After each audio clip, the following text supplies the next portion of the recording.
Welcome friends. Voter তালিকা সংশোধনকে কেন্দ্র করে পশ্চিমবঙ্গে নতুন আইনি বিতর্কের সূত্রপাত হয়েছে। স্পেশাল ইন্টেন্সিভ রিভিশন অর্থাৎ এসআইআর 2026 প্রক্রিয়ায় লক্ষ লক্ষ মানুষের নাম অন্যায়ভাবে বাদ দেওয়া হয়েছে বলে অভিযোগ তুলে সুপ্রিম কোর্টে জনস্বার্থ মামলা দায়ের করেছেন প্রাক্তন সাংসদ অধীর রঞ্জন চৌধুরী। অধীর রঞ্জন চৌধুরীর দাবি, এই প্রক্রিয়ায় সাধারণ ভোটারদের সাংবিধানিক অধিকার ক্ষুণ্ণ হচ্ছে, তাই বিষয়টিকে দ্রুত সুপ্রিম কোর্টের হস্তক্ষেপ প্রয়োজন। যেমনটা বহু দিন ধরে চলছে, আপনারা জানেন যে ট্রাইব্যুনালে যে যে যে মামলাগুলো সেগুলো নিষ্পত্তি, কিন্তু এই মুহূর্তে বিষয়টা এমন পজিশানে রয়েছে, মাত্র 2টি ট্রাইব্যুনাল চলছে বেশ কিছু জায়গায়। তো সেখানে যেমন মুর্শিদাবাদের কথাই বলি, সেখানে মাত্র 2টি হচ্ছে ট্রাইব্যুনাল। 2টি ট্রাইব্যুনালে কত আর মামলা নিষ্পত্তি হবে? প্রত্যেক দিন 30 থেকে 50টা, কিন্তু জমে রয়েছে 27 লক্ষ। তাহলে কিভাবে এই সমস্যার সমাধান হবে?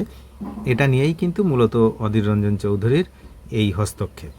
তিনি সুপ্রিম কোর্টে গিয়ে কিন্তু এই বিষয়ে সুপ্রিম কোর্টকে হস্তক্ষেপ করার জন্য কিন্তু আবেদন জানিয়েছে। তো আবেদনে অভিযোগ করা হয়েছে, এসআইআর 2026-এর নামে প্রায় 27 লক্ষ ভোটারের নাম তালিকা থেকে বাদ দেওয়া হয়েছে। আরও দাবি করা হয়েছে, বহু ক্ষেত্রে সংশ্লিষ্ট ব্যক্তিকে নিজের বক্তব্য জানানোর সুযোগ না দিয়েই নথির ছোটোখাটো ত্রুটিকে কারণ দেখিয়ে নাম বাতিল করা হয়েছে। সবচেয়ে উদ্বেগজনক পরিস্থিতির কথা বলা হয়েছে মুর্শিদাবাদে।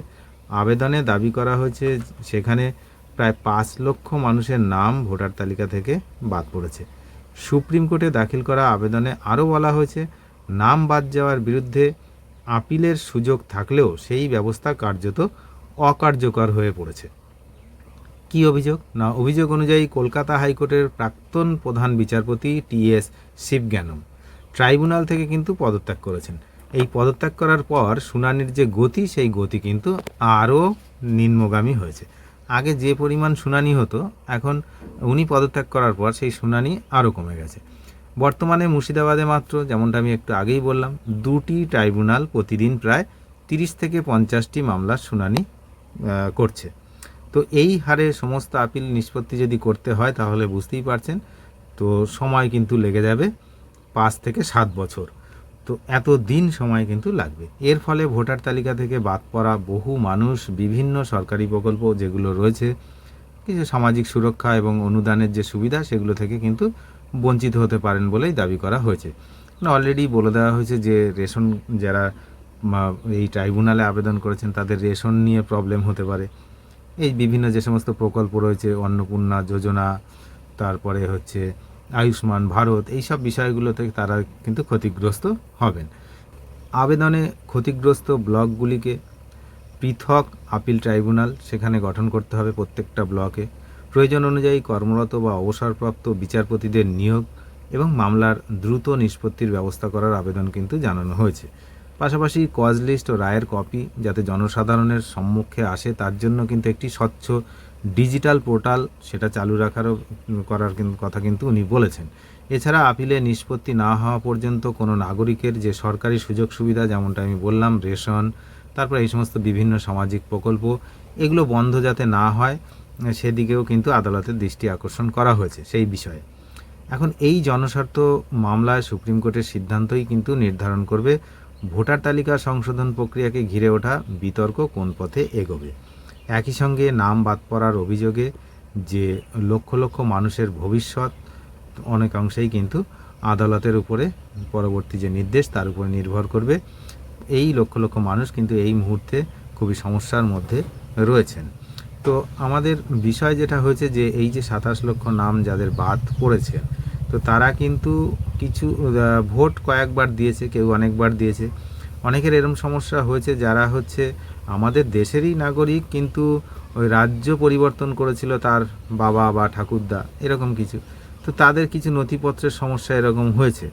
তো এরকমও কিছু খবর আসছে যে তারা অন্য রাজ্যে থাকতো, এখন তার বাবা এই রাজ্যে এসছে, আসার পরে ওই রাজ্যের আর কোনো কিছু নেই, তো যেখানে ছিল সেখানকার যে অ্যাসেম্বলির নাম ছিল, তো সেই বিধানসভা ক্ষেত্র বা লোকসভা ক্ষেত্র, সেইগুলো দীর্ঘদিন 20 বছর, 30 বছর, 40 বছর পরে তো সেগুলো আর সেরকম নেই, অনেক চেঞ্জ হয়েছে, সেগুলো খুঁজে পাওয়া যাচ্ছে না, বা এরকম অনেকের এরকম সমস্যা হয়েছে।